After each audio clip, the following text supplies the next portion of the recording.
Make sure you check out our new sponsor, the Health Blaze. All the information is in the description. Use the promo code above.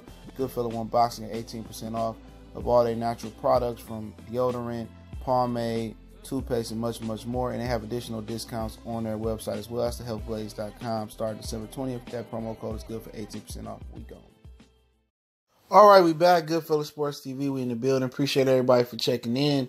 And All Access Broner Pacquiao Broner episode 2 review. Appreciate everybody for checking in with your boy. Don't forget to check out our sponsor, The Health Blaze, thehealthblaze.com. Promo code Goodfella1 Boxing, get 18% off all natural products, lotions, toothpaste, foot soaps, deodorant, all natural. Check them out. Also, check out the Patreon. Have a boxing tier that's $2 a month, raw and uncensored content. Check it out. That link's in the description. Also, you get my Broner Pacquiao prediction 5 days early. I dropped it Wednesday. Usually drop it Monday of fight week. And also, you get the Badu Jack and Marcus Brown fight prediction early tomorrow, 48 hours early before I drop it Monday. But All Access Broner Pacquiao episode 2. It was pretty much the same as the second one for the most part. You just had them basically talking about Pacquiao, boring life at this point to us Americans.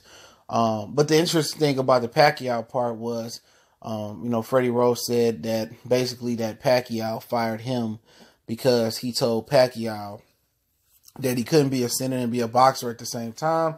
He said, somebody told me that Manny got mad at me for saying that. Not what he had originally thought it was after the Jeff Horn fight, was that he told him it was time for him to retire, and that's why he thought Pacquiao wasn't talking to him. And it seems like Pacquiao in his camp is like a real different type of dude. It seems like you got to hear things indirectly from him through other people, and that he's really not an adult or a grown man and doesn't really handle the business like he should do. And I hated the fact that Badu Jack broke up with Eddie Mustafa Muhammad through text message. That's not, Badu Jack was 33, 34 at the time. That's not how a real grown man conduct himself. For Pacquiao, that's not how a real grown man should conduct himself. He should have talked to Freddie Roach or flew over and talked to Freddie Roach and told him what was the real situation, just for having that old man guesstimate. And pretty much Freddie Roach said, 15 years, you can't throw it away for one bad instance. So he accepted Manny into his open arms. And what I thought about it was that Manny Pacquiao couldn't step in foot in the United States because of his tax debt, and that's why he didn't want to train with Freddie Roach. I think that played a huge part of him coming back. Now there's tax debt is pretty much paid up. Al Heyman pretty much took care of it. He can go back to the United States and be comfortable, training in Philippines for a minute, then come back to the United States without having to go to jail or deal with the IRS hawking them. So they talked about that. Also, Adrien Broner, they showed his softer side with his kids. And if he cared about his kids, in my opinion, and one of his youngest kids, his younger kid loved to box. He don't think all his sons is going to box, but he think 3 of his kids will. But the thing he said about, he do it for his kids and he's motivated by them. But when you out there doing retarded stuff and stupid stuff, when you should be maturing and trying to be a better father and a better man for your fiance and for all your kids, you just act like an idiot, man. You don't think about your kids when it really matters. When you facing 2 sexual assault charges, harassment charges, your kids can read that now. And pretty much he going down the same path Floyd went down. Floyd did the same thing, but Floyd was so super talented. And Vegas bailed him out so many times. He brought so much revenue to the city. But, it showed him with his kids, man. Beautiful family, beautiful fiance. Really different dude when he around his kids, man. I wish he just would settle down and be a family man. So that family man would take him out the club and take him out of those bad situations, just sit at home. But, it is what it is. He got to live. He got to learn. You had Kevin Cunningham running his trap saying we're going to make Manny Pacquiao a senator. We're going to send him back to be a senator. And, a lot of boastfulness, a lot of confidence from the Broner camp. But one thing I did catch was saying, I'm focused on this fight. He went to go see Rick Ross in the Maybach.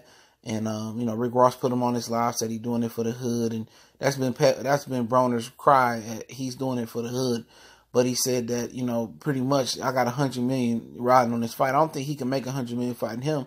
When he says $100 million, I think he's referring to Floyd Mayweather, in my opinion, fighting Mayweather in the fight. And I think the winner of this fight may get Mayweather or Errol Spence. And I think more likely it sounds like Broner is talking about the Mayweather fight, talking about $100 million. He said, yeah, I got to be focused for $100 million. He said, I can't be going to no clubs or doing no stuff like that. I got to be in the gym. But let alone on New Year's Eve, while Errol Spence was in the gym training for Mikey Garcia, saying he putting the party shit aside until he beat Mikey Garcia and he could party afterwards. Adrien Broner was in the club on New Year's Eve, New Year's partying in the club, so he's already lying, man. But overall, it was a solid episode. Like the highlights were Broner going, to Fia's family, beautiful fiance, beautiful kids, fun loving life. He travels to West Palm Beach to Miami to meet with his family in between fights, and then you had him going to visit Rick Ross, and then the highlight of Pacquiao was pretty much him reuniting back with Freddie Roach. So pretty much that's what it is. Don't forget, you can follow us on Facebook, Twitter. Also, reach out to the email, or if you want to make a donation to the channel, that link's in the description as well. Don't forget to check out the Patreon, the Hardcore Boxing tier, only $2 a month. Go over there and be a patron over there, man. You gonna like the content, man, that I'll drop over there and be real consistent as I am on YouTube. And don't forget to check out the Helpblaze, thehelpblaze.com, promo code Goodfella1Boxing. Get you 18% off no matter what discounts promos are running. Soups, bath soaps, foot soaps, bath bombs, and much, much more, deodorant and all that good stuff. The links in the description and the promo code description. Goodfella Sports TV. Appreciate everybody for checking in. One time for the one time. We gone.